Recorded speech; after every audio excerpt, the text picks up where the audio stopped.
Hi, I'm Lindsay Nataki, pediatric speech-language pathologist, and I'm here today to do something a little bit different.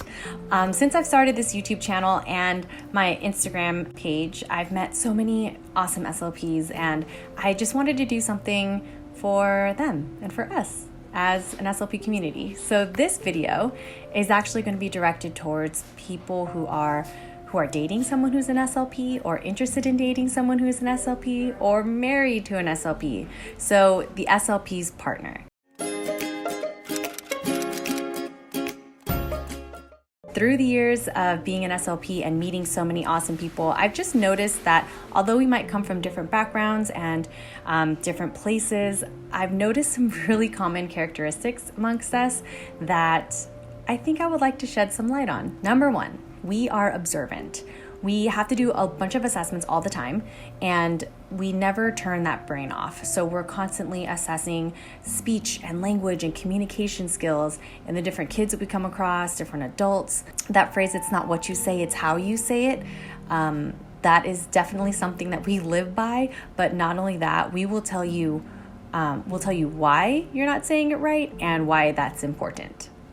So that's something that's never going to go away, and it's probably going to get worse as your SLP partner gets older. So just be patient, and you're just going to have to get used to that one. There's no getting around that one. The second one is that we are givers. We're givers of our energy, of our time. We often take on too much, more than we can handle, and we are definitely prone to burnout. So what this means for you as the partner of an SLP, if your SLP is going through a moment of stress and very high intense season, then I would say do whatever you can to kind of alleviate some of that stress by tidying up around the house, grabbing some groceries, making sure that your SLP gets some alone time depending on your personality type. And if you are a really needy person, then your SLP may not be able to give you all of their time and energy, because we have so many other people and families that we are servicing and that will occupy our minds and our hearts. And so that is something that you might have to get used to, or just do a really good job of communicating exactly what you need to your SLP, and then you guys can kind of work that out. Number three, we tend to carry emotions with us. So our field is very emotion heavy, is what I call it. We have a lot of situations where children are saying their first words. Parents are receiving news that their child is not typical, or not what they were envisioning that their child was going to be. So their whole world is crashing down upon them. Situations where there's an adult who has had a stroke and now can't solve a simple math problem, but they used to be a math teacher back in the day. And so this is devastating news for them. And so all of those emotions that surround every moment, we come across them so often, every day, multiple times a day. And we tend to carry those emotions home with us. So depending on your SLP and their personality type, some might want to vent about it and they might want to talk about it. If they do, they are not usually looking for a fix from you. They're usually looking for a supportive and compassionate ear.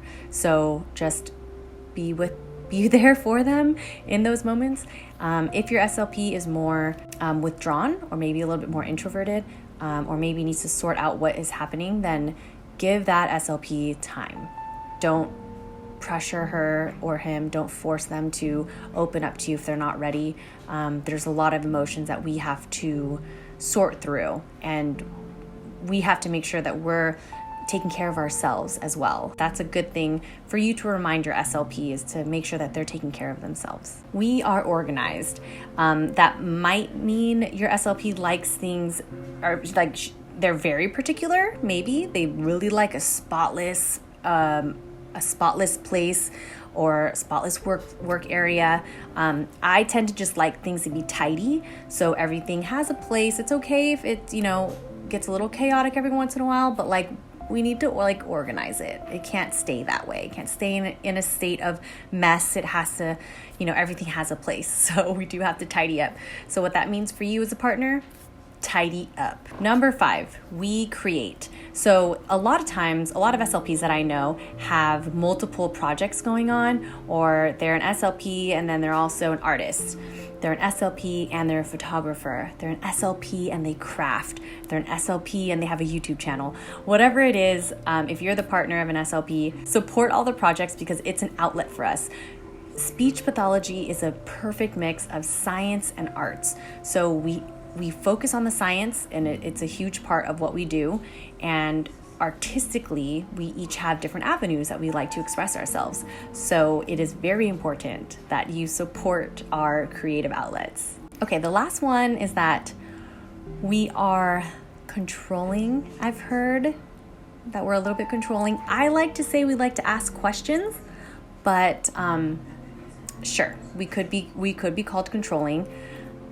If we do ask questions, don't take it personal. Sometimes we just like to know how things are operating and we just like to be in the know. I guess sometimes we could be a little bit nosy. I don't know. But don't take it personal. If you're the partner of an SLP, don't take it personal. This does not mean that we want to organize everything and run everything. Definitely not. But we do like to be in the loop. So that's all I have for you today. I hope this video was helpful. If this resonated with you at all, then go ahead and send it to your partner, and maybe hopefully it'll help your relationship grow stronger. And as always, thanks for watching. I will see you next time. Bye.